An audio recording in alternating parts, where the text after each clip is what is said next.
दोस्तों, एक आदमी पहले तो अपने पूरे परिवार को मौत के घाट उतारता है और इसी दौरान उसके बच्चों की टीचर वहां पर आ जाती है और फिर उसको भी मौत के घाट उतारता है और उसके बाद उसकी डेड बॉडी के साथ करता है रेप। अगर आप लोगों को इस कहानी के बारे में पूरा जानना है तो आप लोग हमारे वीडियो को अंत तक जरूर देखें। नमस्कार दोस्तों, मेरा नाम है जोकर। स्वागत करता हूं आपका जोकर न्यूज के एक और नए एपिसोड में। आज की ये कहानी निकल कर आ रही है झारखंड के जमशेदपुर इलाके से। वहां पर एक लड़का होता है जिसका नाम होता है दीपक और उसका भरा पूरा परिवार होता है, यानी कि उसकी बीबी होती है और दो लड़कियां होती हैं, जिनमें से बड़ी वाली की उम्र होती है 16 साल और छोटी वाली की उम्र होती है 11 साल। अब यहाँ पर परिवार काफी हंसी खुशी रहा करता है, कोई कैसी भी दिक्कत नहीं है। और दिक्कत कहां से स्टार्ट होती है कि उसके दो दोस्त और वो मिलकर एक ट्रक का बिजनेस करते हैं, यानी कि ट्रांसपोर्ट का काम करने लगते हैं। और जिस बिजनेस को करने के लिए वो अपने दोस्तों से ही पैसे उधार ले लेता है। अब दोस्तों, बिजनेस का क्या होता है, चल भी सकता है और नहीं भी चल सकता। तो इसी दौरान जो दीपक था उसका बिजनेस, जो ट्रक का बिजनेस था, वो फेल हो जाता है, फ्लॉप हो जाता है। यहां पर उसका धंधा घाटे में चला जाता है। अब दोस्तों, जैसे ही उसका बिजनेस घाटे में जाता है तो वो उस बिजनेस को वहां पे बंद कर देते हैं। तो इसके बाद उसके दो दोस्तों ने उसको पैसे दिए थे और इसी पैसे को लेकर वो उससे अपना पैसा मांगा करते थे और उसको धमकी दिया करते थे, या तो तू हमारा पैसा दे दे वरना हम तुम्हें जान से मार देंगे और तुम्हारे परिवार को भी जान से मार देंगे। इसी कस्मोकस में जो दीपक होता है वो काफी डिप्रेस हो जाता है और डिप्रेशन के कारण वो अपने घर पर बैठ जाता है और घर पर ऐसे ही बैठा रहता है और फोन को चलाया करता है। तो दोस्तों, यहाँ पर जो दीपक था काफी मानसिक रूप से परेशान हो गया था और वो ये सोचता रहता था कि आखिर मैं करूँ तो क्या करूं, क्योंकि उसके दोस्तों ने उसको धमकी दी थी कि या तो हम तुम्हें भी मार देंगे और तुम्हारे परिवार को भी खत्म कर देंगे।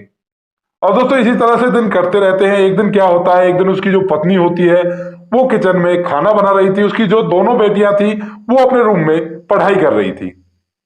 अब इसके बाद दीपक वहां पे लेटा हुआ था और वहां पे फोन चला रहा था, ड्राइंग रूम में, यानी कि बैठक के कमरे में बैठकर फोन चला रहा था। अब उसको जाने यहाँ पर क्या हो जाता है, वो अपने पास एक चाकू रखता है, तो उस चाकू को लेकर सीधा अपनी बेटियों के कमरे में पहुंच जाता है। तो उसके बाद बड़ी वाली बेटी से कहता है कि बेटी मेरे लिए पानी लेकर आओ। तो जैसे ही वो पानी लेने के लिए जाती है तो छोटी वाली बेटी का मुंह दबाकर उस चाकू से उसकी गर्दन को रेंद देता है। अब दोस्तों, यहाँ पे जो उसकी छोटी वाली बेटी होती है वो मर जाती है। अब दोस्तों, जैसे ही बड़ी वाली बेटी पानी लेकर आती है और वो दीपक जो होता है वो उसको भी इसी तरह से पकड़कर ऐसे ही उसका गला चाकू से रेंद देता है। और यहां पर वो उन दोनों की चीख भी नहीं निकलने देता, क्योंकि उनका मुंह पहले दाबकर उसके बाद चाकू से उनका गला काट देता है। अब इसके बाद वो जाता है किचन के अंदर, जहां पर उसकी पत्नी खाना बना रही थी। तो वो पत्नी को देखता है, उसके गले में चुन्नी रहती है, उस चुन्नी को पकड़कर उसको खींचकर उसी कमरे में ले जाता है जहां पर उसने दोनों बेटियों का कत्ल किया था। अब दोस्तों, इसके बाद वो अपनी पत्नी का भी उसी तरह से कत्ल कर देता है। उन सभी की कोई भी चीख वहां पे नहीं निकलने देता। इस सब घटनाक्रम को करने के बाद, इस कांड को करने के बाद वो वहीं पर बैठ जाता है अपने माथे पर हाथ धर के और अफसोस करने लगता है। इसी दौरान उसके घर का जो डोरबेल होती है वो बजती है और वो जाता है दरवाजे पर। वो देखता है कि उसके दोनों बच्चों की जो टीचर है वो वहां पर उनको ट्यूशन देने के लिए आई हुई थी। अब इसके बाद वो दरवाजा खोलता है और ट्यूशन टीचर यानी कि उस मैडम को उसी कमरे पर लेकर आता है। और जैसे ही वो मैडम उस सभी मंजर को वहां पर देखती है तो वो चिल्लाने वाली होती है, तो उससे पहले वो उसका गला दबाकर इसी तरह से उसका भी कत्ल यहाँ पे कर देता है। और दोस्तों, इसके बाद उसने सभी को यहाँ पर लगभग मार ही डाला था।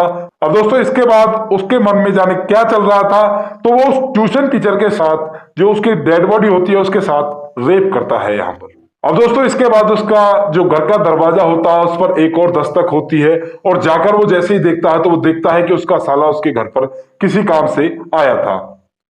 अब दोस्तों, वो दरवाजे पर ही अपने साले पर चाकू से वार करने लगता है और जैसे तैसे करके जो उसका साला होता है उसको इतनी गंभीर चोट नहीं आती, वो साइड में हो जाता है और वो वहां से भाग जाता है, यानी कि वहां से फरार हो जाता है। इसके बाद उसका साला जो होता है वो अंदर देखता है और देखता है कि पूरे के पूरे परिवार को इसने जान से मार डाला है। इस सब चीज को देखने के बाद वो सीधा पुलिस के पास फोन करता है और पुलिस वहां पर आती है मौका वारदात पर और सभी चीज की अच्छी तरह से तहकीकात यहाँ पे करती है। अब तहकीकात करने के बाद लगभग 2-3 दिन के बाद पुलिस उस लड़के यानी कि दीपक को वहां पे पकड़ लेती है।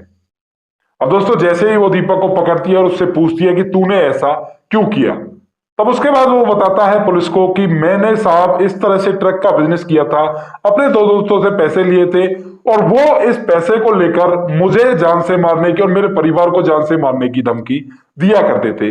तो मैंने सोचा अगर मैं इनको मारता हूं और उसके बाद जेल चला जाता तो हो सकता है पीछे से मेरे परिवार वालों को इसके परिवार वाले दुखी करें, यानी कि परेशान करें।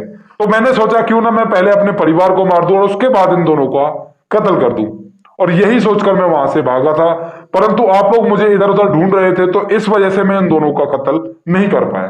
तो उसके बाद पुलिस पूछती है कि कत्ल तो ठीक है, परंतु तूने उस ट्यूशन टीचर की डेड बॉडी के साथ रेप क्यों किया? तो उसके बाद उसका जवाब सुनने के बाद पुलिस के पैरों तले जमीन खिसक जाती है, क्योंकि वो बोलता है कि मुझे कुछ याद नहीं है कि मैंने क्या किया। और दोस्तों इसके बाद पुलिस उस पर उचित कार्रवाई करके उसको जेल भेज देती है। अब दोस्तों इस घटना को सुनाने के बाद आप लोगों से पूछना चाहूंगा, आप लोगों की क्या राय है, यहाँ पर कौन गलत है कौन सही है? क्या कर्जा लेकर बिजनेस करना एक तरह से सही है, या उसने जो अपने परिवार के साथ किया वो एक सही रास्ता था?